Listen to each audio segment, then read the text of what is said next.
এখন এই যে একাদশীতে উপবাস থাকবে কিনা অনেকে নানান প্রশ্ন দেয়।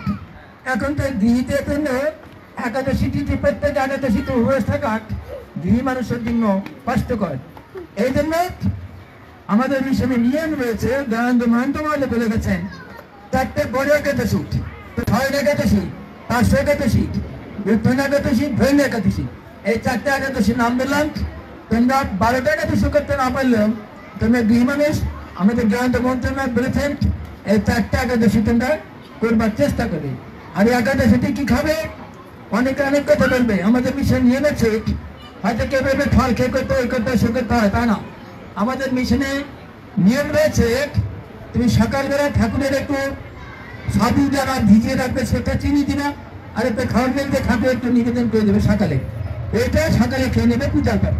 দুপুরে তোমরা আটা রুটি করে সে আটা রুটি আর ভেজিটেবল একটু করে নিয়ে খেলা, কোনো সমস্যা নেই। কেউ হয়তো বলবে আটা খাওয়া যায় না, এ খাওয়া যায় না, সে খাওয়া যায় না। এক একটা মিশনে এক এক নিয়ম, এক এক গুরুদেবের এক এক নিয়ম। সেজন্য শিখদের গুরুদেব নানক কি বলেছেন জানো? শিখদের গুরুদেব নানক গুরুমুখা নাদাত গুরুমুখা বেদা। বেদে অনেক নিয়ম আছে, কিন্তু গুরুদেব যেটা মুখ থেকে বলবেন সেটাই নিয়ম। এক এক গুরুদেব বলবে না আটা খাওয়া যাবে না। তিনি যে গুরু শিষ্য সেই গুরুদেব যা বলবে তার আদেশ পালন করবে। ওদের গুরুদেব বলবেন যে ফল খেয়ে থাকবে, ফল খেয়ে থাকবে। আমাদের মিশন নিয়ম আছে, তুমি দুপুরে রুটি সবজি খেতে পারবে, রাতে যদি তোমার পেট খাওয়া থাকে রাতে একটা রুটি একটা দুধ একটা সবজি খেতে হবে। আমার বক্তব্য শেষ।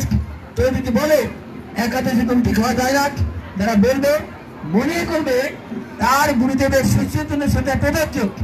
তোমরা নিগমনের শিষ্য তোমাদের জন্য ওই নির্দেশ প্রযোজ্য নয়, যার যার গুরুদেবের শিষ্য তার তার জন্য প্রযোজ্য।